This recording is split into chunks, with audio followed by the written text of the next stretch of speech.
En ce moment, dans la société, on accuse les sectes d'être coupables des pires maux, mais la plus grande des sectes qui existent, c'est l'Église catholique romaine. Et nous allons maintenant dénoncer une des méthodes sectaires les plus abominables que l'Église catholique romaine utilise. Une pratique qui est anti-biblique. Il s'agit du baptême des bébés. Le baptême des bébés est contraire aux Saintes Écritures. Celui qui croira et qui sera baptisé sera sauvé, mais celui qui ne croira pas sera condamné. Dans l'évangile de Marc, chapitre 16, au verset 16.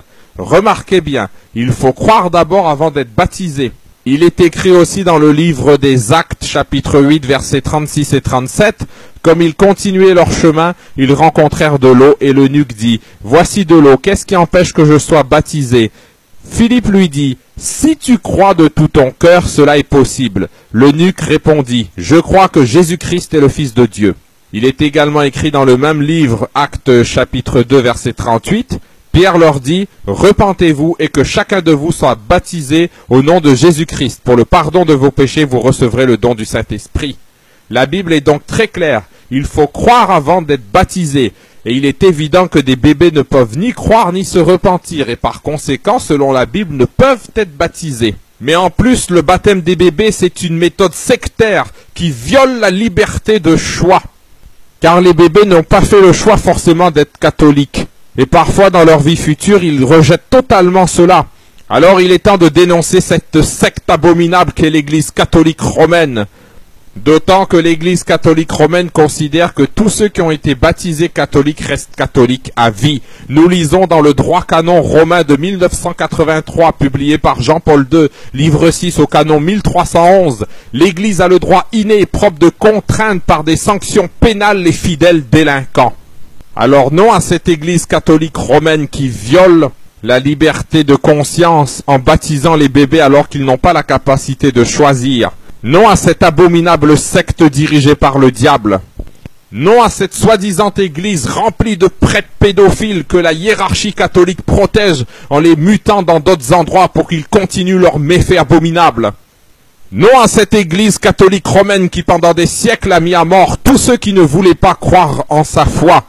Les croisades contre les albigeois, contre les vaudois, contre les protestants, le sang de millions d'hérétiques innocents qui ont été injustement mis à mort de façon cruelle par cette église despotique et abominable, crie contre elle. Non à cette église catholique romaine impie et abominable qui a perverti la parole biblique et qui ne respecte pas la loi de Dieu. En effet, la véritable version de la loi de Dieu, nous pouvons la lire dans la Bible, dans le livre d'Exode au chapitre 20. Et qu'est-ce qu'on y lit? On y lit le second commandement que l'Église catholique romaine a supprimé dans sa version trafiquée des 10 commandements que l'on peut trouver dans ses catéchismes. Ces paroles sont en accusation contre cette fausse Église abominable. Nous lisons. Tu ne te feras point d'image taillée, ni de représentation quelconque des choses qui sont en haut dans les cieux, qui sont en bas sur la terre et qui sont dans les eaux plus bas que la terre. Tu ne te prosterneras point devant elles, et tu ne les serviras point, car moi l'Éternel ton Dieu, je suis un Dieu jaloux qui punit l'iniquité des pères sur les enfants, jusqu'à la 3e et à la 4e génération de ceux qui me haïssent. Alors la Bible nous interdit de faire des idoles pour se prosterner devant, mais les églises catholiques romaines sont remplies d'idoles, d'images taillées, devant lesquelles les fidèles catholiques se prosternent, des statues de la Vierge Marie, des statues des saints, des statues du pape, etc. On le voit, l'église catholique romaine n'a de chrétienne que le nom. Elle ne respecte pas la Bible. Elle est infidèle à Dieu. Et qu'est-ce qui est écrit dans la Bible pour ceux qui prétendent être avec Dieu mais qui ne respectent pas sa vérité et sa loi? Nous lisons dans le livre de 1 Jean, chapitre 2, versets 3 et 4. « Si nous gardons ses commandements, par là nous savons que nous l'avons connu. Celui qui dit « Je l'ai connu » et qui ne garde pas ses commandements est un menteur, et la vérité n'est point en lui. » Alors l'église catholique romaine est une fausse église. Le pape est un menteur et la vérité n'est point en lui.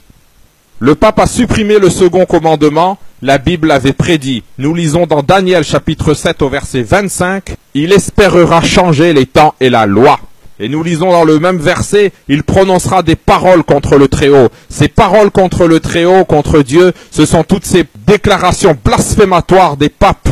Comme Boniface VIII qui disait que le pape est Dieu lui-même caché sous un voile de chair, alors que ce n'est qu'un pauvre mortel dont le corps fut après sa mort rongé par les vers. Le pape est un imposteur. En effet, le pape, il se fait appeler le très saint Père. Mais qu'est-ce qui est écrit dans la Bible? Nous lisons dans Matthieu, chapitre 23, au verset 9, « N'appelez personne sur la terre votre Père, car un seul est votre Père, celui qui est dans les cieux. » Et nous lisons dans Apocalypse, chapitre 15, au verset 4, « Qui ne craindrait, Seigneur, et ne glorifierait ton nom, car seul tu es saint. » Seul Dieu est notre Père, seul Dieu est saint, pas le pape. Le pape a perverti et contredit sans cesse la Bible. En effet, par exemple, le pape est le chef de l'État du Vatican, mais qu'est-ce qui est écrit dans la Bible? Nous lisons dans Jean chapitre 18 au verset 36, « Mon royaume n'est pas de ce monde, répondit Jésus. Si mon royaume était de ce monde, mes serviteurs auraient combattu pour moi afin que je ne fusse pas livré aux Juifs, mais maintenant mon royaume n'est point ici-bas. » Donc le pape qui se prétend être le vicaire du Christ, eh ben c'est un menteur, car il dit exactement le contraire de ce que Jésus a déclaré sur terre. Et le message catholique est un message d'hypocrite. En effet, par exemple, le célibat des prêtres n'est qu'une soi-disant apparence de sainteté qui cache les pires iniquités. Et ces iniquités, elles éclatent maintenant au grand jour. Ce sont tous ces scandales pédophiles qui, dans de nombreux pays, montrent quelle est la véritable nature de l'Église catholique romaine, l'Église du diable. Le célibat des prêtres est anti-biblique. Nous lisons dans 1 Timothée, chapitre 3, versets 2 et 4, « Il faut donc que l'évêque soit irréprochable, mari d'une seule femme, sobre, modéré, réglé dans sa conduite, hospitalier. » Alors l'évêque devait être marié d'une seule femme, donc il devait être marié. La Bible dénonce le célibat obligatoire des prêtres comme un message d'iniquité. Nous lisons dans 1 Timothée chapitre 4 versets 1 à 3. Mais l'Esprit dit expressément que dans les derniers temps, quelques-uns abandonneront la foi pour s'attacher à des esprits séducteurs et à des doctrines de démons, par l'hypocrisie de faux docteurs portant la marque de la flétrissure dans leur propre conscience, prescrivant de ne pas se marier. Et en effet, on la voit, la marque de la flétrissure dans leur conscience, car derrière leur célibat hypocrite, ils abusent de jeunes garçons. Dieu démasque et hait cette fausse église catholique romaine. Dans la prophétie biblique de Daniel et de l'Apocalypse, il lui donne des noms catégoriques.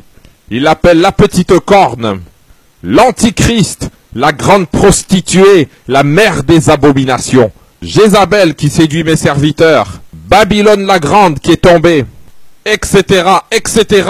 Cette fausse église n'est en aucun cas l'église de Dieu. Elle est coupable des pires monstruosités, elle est coupable des croisades, elle est coupable de l'inquisition, elle est coupable de l'esclavage, elle est coupable de l'oppression des Indiens d'Amérique. Pendant des siècles, posséder une Bible était puni de mort par l'église catholique romaine dans toute l'Europe médiévale. Cette église, c'est vraiment l'église du diable, l'église du Dajjal, c'est-à-dire celle de l'Antéchrist. Cette fausse église a tout d'une secte. En effet, elle fait payer toutes ses prestations religieuses en violation de la parole biblique. En effet, il est écrit dans Matthieu chapitre 10 au verset 8, « Vous avez reçu gratuitement, donnez gratuitement. » Un verset qui condamne catégoriquement son commerce impur et odieux de la religion. Et Dieu rejette aussi son arrogance et ses fausses prétentions. Elle a toujours prétendu que le pape et le clergé étaient au-dessus des gens ordinaires du peuple. C'est entièrement faux selon la Bible. En effet, nous lisons dans Matthieu chapitre 23 au verset 8, « Ne vous faites pas appeler rabbi, car un seul est votre maître, et vous êtes tous frères. » Alors nul n'est supérieur à un autre, et le pape, qui prétend être au-dessus de tous et pouvoir juger tout le monde, le pape est un imposteur, qui a trahi la parole de Dieu. C'est un infidèle à la Bible. Et le Seigneur veut que ses vrais enfants quittent l'église catholique romaine, selon ce qui est écrit dans Apocalypse chapitre 18, versets 2 et 4. Il cria d'une voix forte, disant, « Elle est tombée, Babylone la grande, elle est devenue une habitation de démons, un repère de tout esprit impur, un repère de tout oiseau impur et odieux. » En effet, l'église catholique, c'est ce repère de pédophiles. C'est tous ces criminels nazis de la Seconde Guerre mondiale qui ont été cachés dans ces couvents. C'est tous ces odieux crimes, tout ce sang versé au cours des siècles. Et que nous dit le Seigneur au verset 4? Il nous dit, « Et j'entendis du ciel une autre voix qui disait, « Sortez du milieu d'elle, mon peuple, afin que vous ne participiez point à ses péchés et que vous n'ayez point de part à ses fléaux. » Amen. Alors le Seigneur nous a clairement dit, sortez du milieu d'elle. On n'a rien à faire avec elle. Ce n'est pas l'église de Dieu, c'est la grande prostituée. Selon Apocalypse chapitre 17. Le Seigneur le dit catégoriquement dans la Bible. Nous lisons dans Éphésiens chapitre 4 au verset 5, il y a un seul Seigneur, une seule foi. Donc toutes les autres foi sont fausses. Et pour obéir à la vraie foi, qui nous demande d'être soumis à Dieu en respectant tout ce qui est écrit dans sa parole, nous devons fuir cette fausse église catholique romaine, ce puits du péché. L'église catholique romaine est remplie d'enseignements faux, comme par exemple quand elle prétend que Jésus est né le jour de Noël, ce qui est entièrement faux selon la Bible. En effet, le Christ n'est pas né en plein hiver puisqu'il y avait des bergers dehors. Chez les Égyptiens, chez les Babyloniens, chez les Romains, le 25 décembre était un jour de fête païenne. C'était le jour du dieu soleil. L'église catholique romaine a tout emprunté du paganisme. Le mot Vatican vient de l'ancien latin vaticinare qui signifie prophétiser par le serpent. Tous les enseignements de la secte catholique romaine contredisent la Bible, et ces paroles bibliques s'appliquent particulièrement au catholicisme. Nous les lisons dans Matthieu chapitre 15 versets 7 à 9. Hypocrite, Ésaïe a bien prophétisé sur vous quand il a dit « Ce peuple m'honore des lèvres, mais son cœur est éloigné de moi. C'est en vain qu'il m'honore en enseignant des préceptes qui sont des commandements d'hommes. » Et nous lisons aussi dans Ésaïe chapitre 29 au verset 13, « Le Seigneur dit, quand ce peuple s'approche de moi, il m'honore de la bouche et des lèvres, mais son cœur est éloigné de moi, et la crainte qu'il a de moi n'est qu'un précepte de tradition humaine. » Alors sachez-le bien, si vous vous attachez à la tradition catholique qui contredit la Bible, c'est en vain que vous honorez Dieu, vous serez perdus. Et il est écrit dans Colossiens chapitre 2 au verset 8, « Prenez garde que personne ne fasse de vous sa proie par la philosophie et par une vaine tromperie, s'appuyant sur la tradition des hommes, sur les rudiments du monde et non sur Christ. » Alors les traditions humaines des pères de l'Église ne servent de rien. Il est écrit dans 1 Corinthiens chapitre 2 au verset 2, « Car je n'ai pas eu la pensée de savoir parmi vous autre chose que Jésus-Christ et Jésus-Christ crucifié. » Amen. Alors uniquement l'enseignement de Jésus-Christ et l'enseignement de la parole de Dieu, selon ce qu'il est aussi écrit dans Matthieu chapitre 24 au verset 35, « Le ciel et la terre passeront, mais mes paroles ne passeront point. » Alors nous allons voir encore une autre tradition de la fausse secte catholique romaine, c'est le culte de la Vierge Marie. Ce culte est anti-biblique. Et le but de cette idolâtrie, c'est de dérober la place qui est due à notre Seigneur Jésus-Christ. Jésus a dit dans Jean 14, verset 6,